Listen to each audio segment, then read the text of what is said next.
There is a sense in which much has been said. If it is the history of the continent, slavery that has been mentioned, if it is colonization that has been spoken to, if it is neo-colonization that has been spoken to, if it is in describing the continent of Africa as having been divided so very arbitrarily in Berlin in 1884 and 1885, that has been spoken to. And we have been told so very correctly how that continues to bedevil the continent of Africa and to undermine our attempts at unity. Those of you who are students of history will remember that in 1963 in Addis Ababa, Ethiopia, and in 1964 in Cairo, Egypt, the debate was, should we redraw the boundaries? It was agreed by the founding fathers then that that would be an exercise in fueling conflict, and that if we were moving towards unity, then redrawing boundaries was unnecessary. The OAU was, of course, founded in 1963, a weak organization which, as it were, introduced the concept of inviolability of boundaries and placed emphasis on sovereignty. We have been told that that could very well be the reason why Africa's growth has been stunted. There are those, and there's them who has told us so very effectively that upon consultation with the gods, he has been told very useful things, and the gods are right in the revelation that they have made. The gods are right in saying that we have suffered in many ways and continue to do so, and that therefore the post-independence African country or countries are bedeviled by many things. That could be a reason. It has also been said that part of the reason why we have not realized our potential is because we make the wrong choices. And that could very well be true.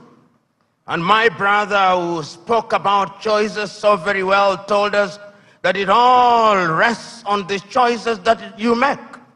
And you who are Christians will remember that at critical moments, even in the Christian tradition, it has always been a question of choices. If you read the book of 1 Kings at chapter 18, when there is conflict in that little place called Israel, Elijah summons them and says, choose you now. If Baal is God, bring the 450 disciples of Baal and the 400 of Asherah who dined with Jezebel. And if God is God, let him be worshipped. If Baal is Baal, let him be worshipped. Perhaps that is the reason why we are where we are. We never make the right choices. We choose Baal when we should be choosing God. There are those who have said possibly, and you see this choice if you read the book of Joshua chapter 24, when he calls the Israelites and tells them, choose you now. Do you want to worship the gods whom your ancestors worshipped before they crossed the river, or the gods of the Amorites in whose land you dwell? As for me and my house, we shall serve the Lord. Perhaps we are not serving the gods, and that the gods are angry. And in the anger, they continue to visit pain upon us. So there is a sense in which all and many things have been talked about. But Africa sometimes judges ourselves very harshly and with a jaundiced sense of history. The post-colonial African state, the oldest post-colonial African state is Ghana, 66 years only. Nigeria, 63 years only. And we often forget these very important and immortal words of John Henry Clark when he said that all African countries, upon regaining independence, started to conduct their affairs on the basis of systems of governments that were borrowed from Europe, and that none of them will ever succeed on the basis of borrowed systems. And as if he were a Jewish prophet, he is being proven right on a daily basis. Because whenever we in the African countries think that we have identified the problem and that we have identified the antidote, when we apply the antidote, new wounds appear. That has been the state of Africa, and that continues to be our state. And therefore, when we judge Africa, we must ask ourselves, from whose lens are we judging Africa? When in 1965, the Osagyefo Kwame Nkrumah wrote the book Neocolonialism, the Last Stage of Imperialism, and the Most Dangerous, he was right, and he was overthrown for it, because the colonizer left but never left. And if you have any doubt, see what is happening in Niger, in Guinea, in Burkina Faso, in Mali. They are alive and well. And Africa remains the only continent in the world that is still referred to as Francophone, Anglophone, Lusophone, and now we are beginning to even call it Russophone and Sinophone and Indophone.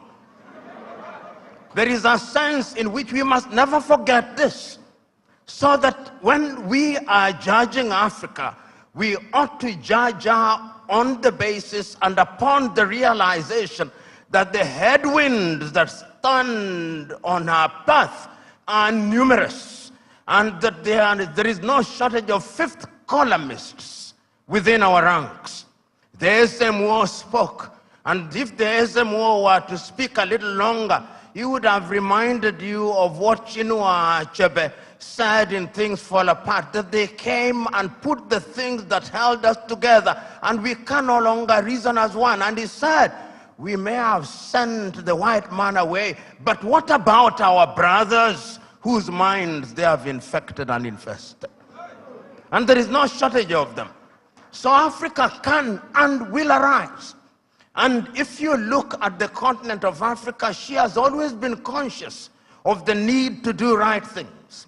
And if you look at the continent since 1963, and I can remember this so very vividly, I can remember Kwame Nkrumah in 1957 on the 6th of March saying, the freedom of Ghana means nothing if the rest of Africa is not free. He says the same thing in 1958. He repeats the same thing in 1960 in Casablanca, Morocco. He repeats it again on 25th of May, 1963 in Addis Ababa, Ethiopia, where he tells the 32 heads of states gathered there, we must live here with one army. We must live here with one currency. We must live here with one foreign policy coordinated. And I even suggest that we can have a capital, and I suggest Bangui in Central African Republic because it is the most central. But we listen to him not. After that, of course, we have had our gains. Under the aegis of the OAU, Africa was able to eliminate apartheid, South Africa. Under the aegis of the OAU, Africa was able to chase away the Portuguese in Cabo Verde, in Angola, in Mozambique, in Guinea-Bissau. Under the aegis of the OAU, Africa was able to chase away the apartheid regime in what is now Namibia and the Ian Smith regime in what is now Zimbabwe. Let us not judge ourselves too harshly. We have made our mistakes, but sometimes it is proper, as my sister said, that we see half full glass rather than half empty. We must not debilitate ourselves by constantly bashing ourselves and looking at Africa from jaundiced eyes from Europe and America. And I'm suggesting to you, we have and will continue to make our mistakes. Look at Africa and the decision that she has made for ourselves over the years.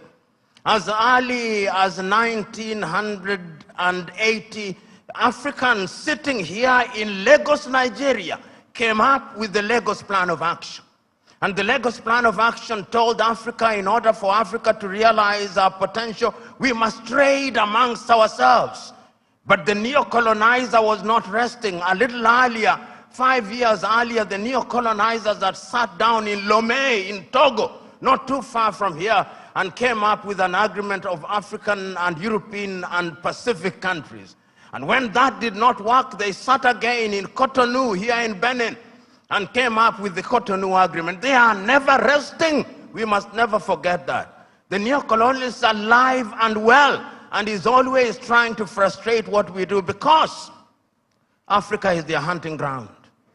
And we did not stop there. When we are doing things, you tell me what Africa has not tried to do. In terms of the airspace, we agreed in Yamoussoukro, in La Côte d'Ivoire, that we will open our airspaces in 1988. We sat in Abuja, here in Nigeria, in 2001 and said we were going to spend not less than 15% of our budget in the health sector. We sat in Malabo, Equatorial Guinea in 2014 and said we were going to focus on agriculture. We sat down in Maputo in 2013 and said we were going to ensure that our women were mainstreamed in the activities of Africa.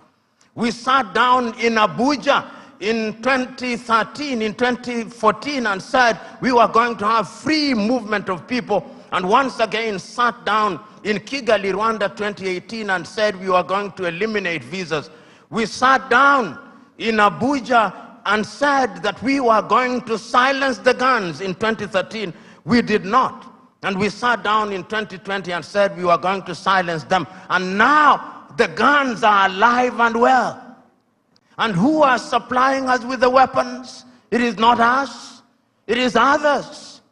Should we blame them? Yes, we should. Should we blame ourselves? Yes, we should.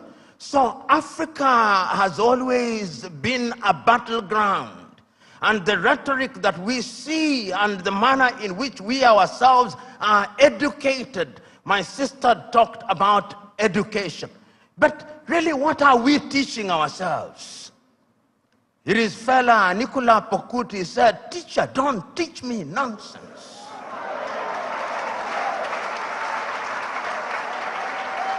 And I'm suggesting to us that most of us, including most of us who are here, we are so very thoroughly miseducated that what we must do is to unlearn the burden that we have in our mind.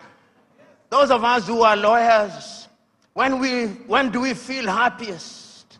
When we cite an English authority to determine a land case in Abeokuta. When we talk about the reasonable man, we don't talk about the reasonable man in a keke, in a papa. We talk about the reasonable man being the man in the Clapham omnibus in London, England. That is how miseducated we are. And until we are re-educated, we who are present here are part of the danger to Africa. Because even in our unguarded moments, I went several years ago to the university at Harvard and talking to students, and one of them said that Harvard was the best school in law, in teaching of law. I said, whose law? Nigerian law? Ugandan law? Zimbabwean law? They can only be best in teaching their law, not ours. And I've seen we who are in this space of education, somebody spends 6 years at Unilag, and when they go to Harvard or Stanford for 3 weeks for a short course where they spend most of the time taking tea, he comes back and says, an alumni of Harvard.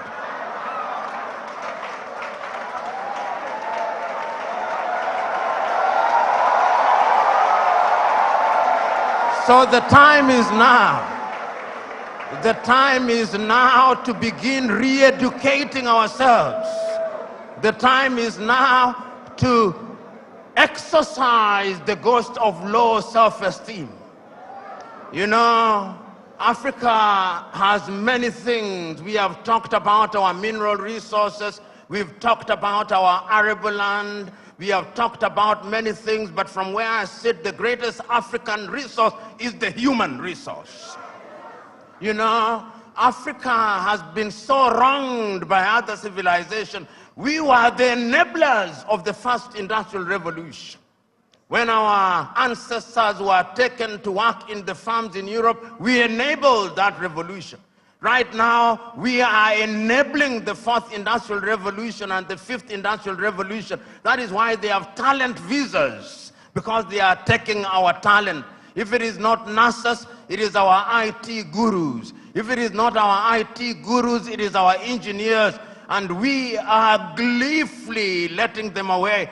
I see our heads of state saying, we have signed a contract to take our workers to Saudi Arabia, modern day slavery. And you know, just this morning, my wife sent me a proverb from Turkey that when you elect a clown and you think that he will be a king, what he does is to convert the kingdom into a circus. And I am suggesting to us that that is part of the African problem, because it starts with political hygiene. Most of Africa is suffering because we do not have democracies. We have kakistocracies. And kakistocracies are governments by our very worst.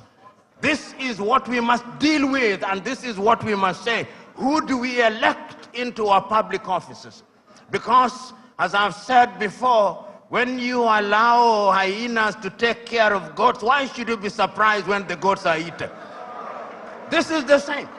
And Africa is only going to realize our potential in all areas when, by dint of choice, we enable and allow our best men and women to serve in different areas. I've heard it being said about Lee Kuan Yew in Singapore. I've heard it being suggested about Mahathir Mohamad in Malaysia. I've heard it being said about Japan.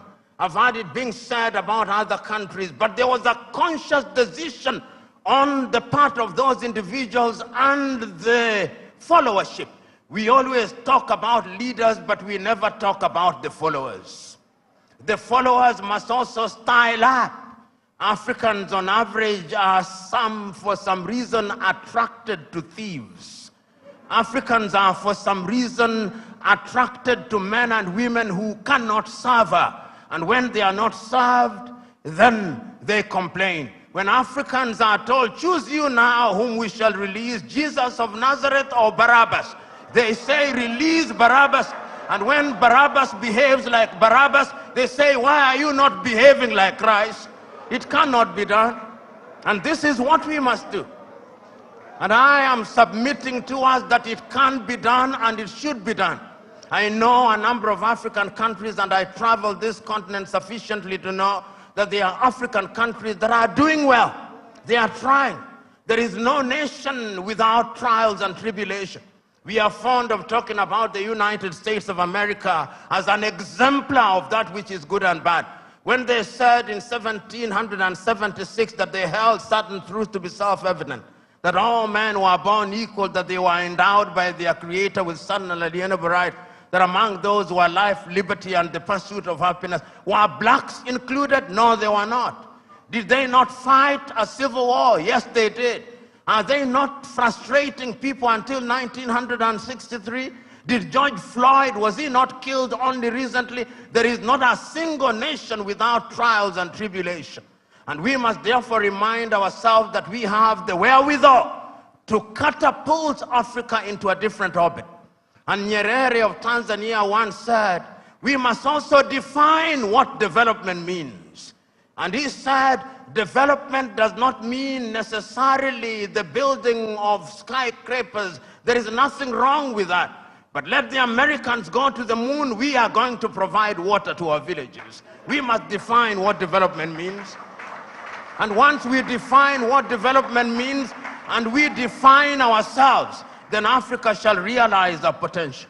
In 1996, Thabo Mbeki talked about an African. Who is an African? Who are you? Define yourself first. The Chinese define themselves.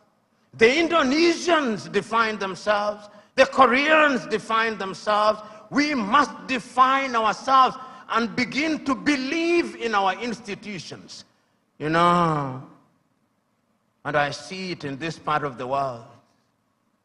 When we want to look at our economy, we say, what does Moody's say?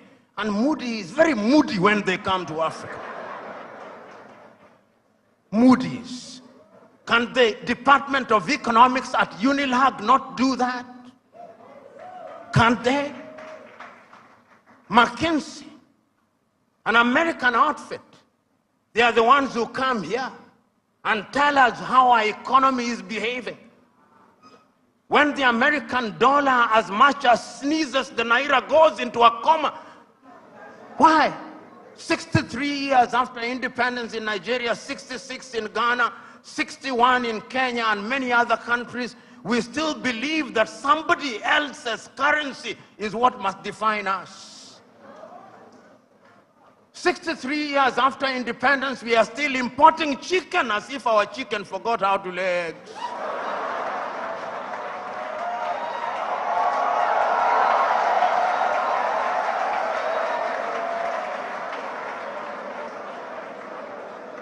The time is now for Africa to ask fundamental questions.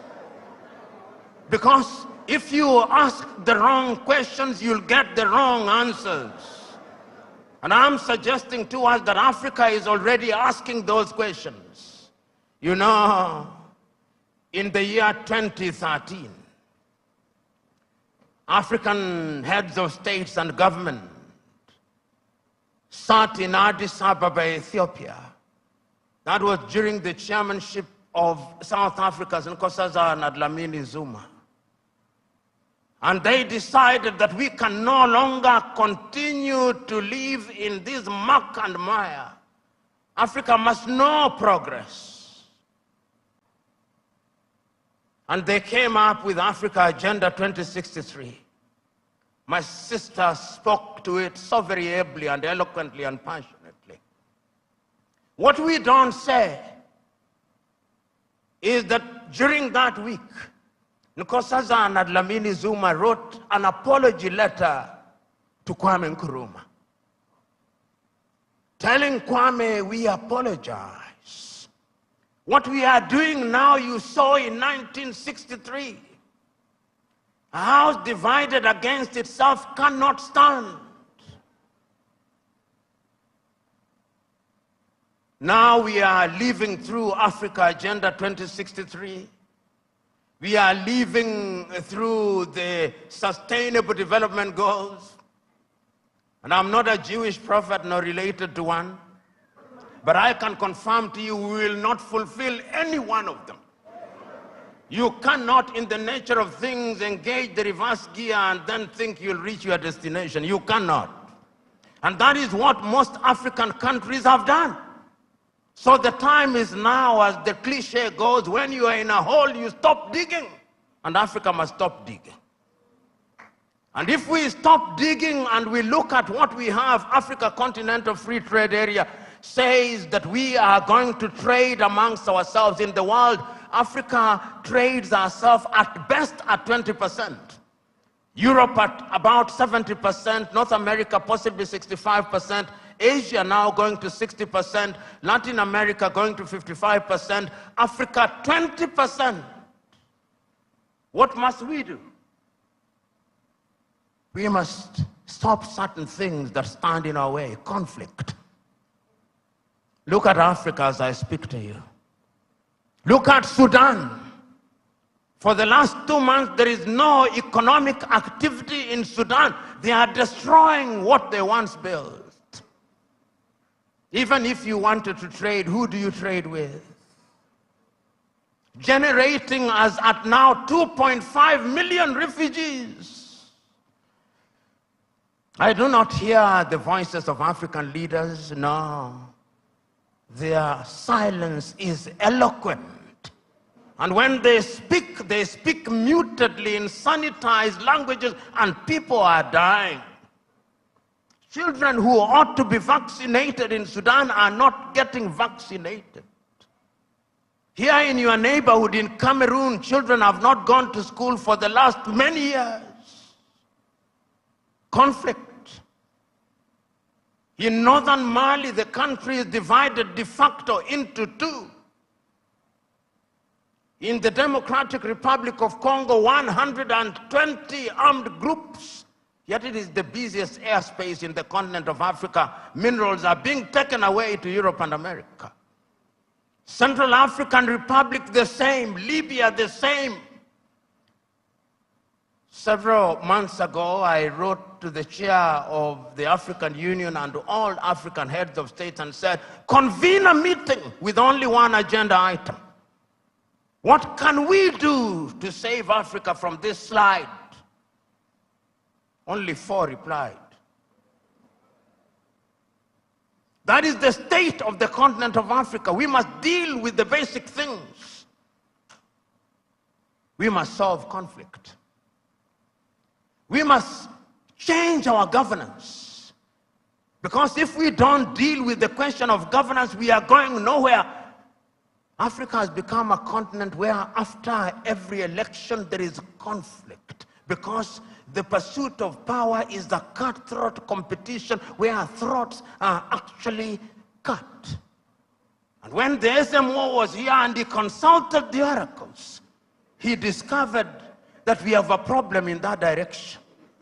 And that the sooner we resolve that, the safer we will be. Africa can rise and Africa will rise. But it's not going to rise by prayer and fasting. We must pray and fast, but it will not happen. Because the last time I checked, even those of you are believers, when Abraham was taken from Ur of the Chaldeans and given Canaan, it was not on a silver platter. He had to fight the Canaanites. He had to fight the Philistines. That is the nature of divine instruction. Go ye and subdue the world by the sweat of thy brow. The kitchen where they make manna was closed. Manna will no longer come. Because you must now make your manna. And it is our duty, therefore, as Africans to begin to rethink the younger generation. You know, there is a saying in Chichewa in Malawi that more precious than our children are our children's children. So when we are doing these things, we must remind ourselves that we are doing for this generation and generations yet to be born. When my good sister was speaking, she started in 1969 about the education. We were alive. Then you came to the year 2023 and we are alive. But when you came to the year 2077, knowing as we do that we are not immortal, we shall be assumed into heaven. Some of you who will be alive, you will be old and possibly stupid and not very useful to anybody. This is why we say it is intergenerational. So, brethren, what we must now do is to ask ourselves, then what do we do? Beyond the rhetoric, what do we do? And what is beautiful in Africa now, not only in the continent of Africa, is that there is a consciousness. You know, I'm in a church setting, and sometimes it is good to remind you, for those of you who believe and believe rightly, even in the Bible, sometimes those who are saying the right things think that they are the only ones, thinking in silo. You remember Elijah going and saying, but Lord, I'm the only one who has not bowed to Baal. He was told, no, there are 7,000 others. And as I travel across Africa, there are 7,000 others. Today I've seen many of them. Today I've had the honor and privilege of listening to many of them. One enlightened more than the other. One more passionate than the other. Talking about what we can do. And talking about the place of Nigeria in that space. Times without number have talked about Nigeria and reminded Nigerians that the day you become great, that is the day Africa becomes great. When I hear in Nigeria economists and politicians telling me that the GDP of Nigeria is 500 billion United States dollars, and that therefore it is the biggest economy in the world. I am reminded of the words of Yoweri Kaguta Museveni, my friend, when he says, in a debate between dwarfs, what is the value of one dwarf saying, I'm taller than the other dwarfs?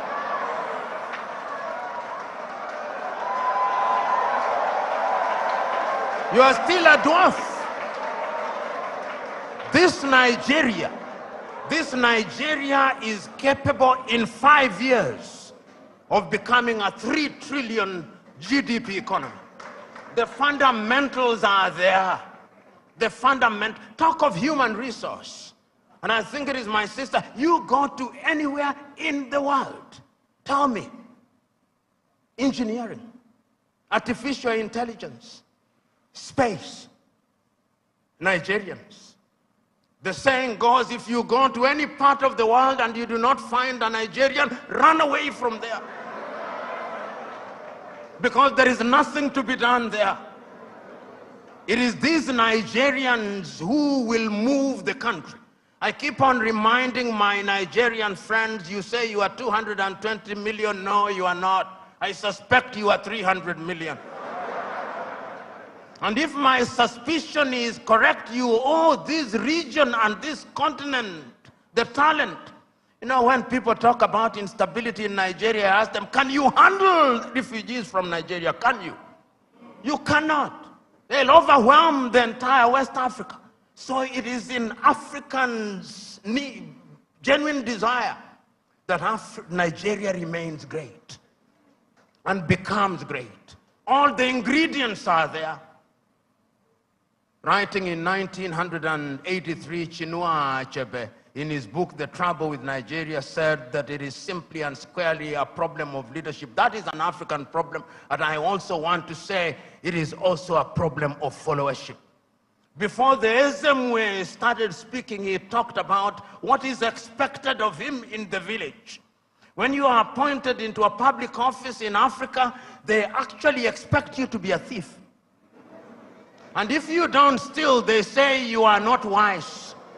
So in the minds of many people in Africa, Abuja and Lagos are hunting grounds where they send their sons and daughters to steal, to take antelopes, which they share in the village. That thinking must change, because service for humanity is what we must look at. And I have no doubt in my mind that Africa can do it. When I look at Africa and I look at Nigeria, I see an Africa that is capable of rising because our sons and daughters now present in the continent and even in the diaspora. You go and see the Africans in the diaspora, whether they are in Antigua and Barbuda, and my good friend here, the ambassador of Antigua and Barbuda, Wallace Williams, Trinidad and Tobago, will agree with me in that regard. You go to St. Vincent and Grenadines, you go to Jamaica, everybody now wants to come and invest in Africa. But we must make the circumstances right. So we must improve our politics. We must make our laws enabling. We must improve our agriculture. We must improve our health. We must improve our education system. We must improve the quality of the environment so that we stop our young men and women dying in the Mediterranean Sea, dying off the coast of Dhaka, going into modern day slavery in Saudi Arabia, in that part of the world. It can be done.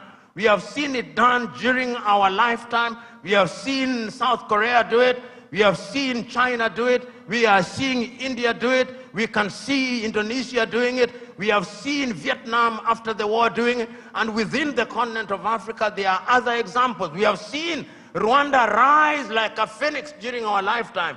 We have seen Botswana do it. We have seen Cabo Verde do it. We have seen Mauritius doing it. It can be done.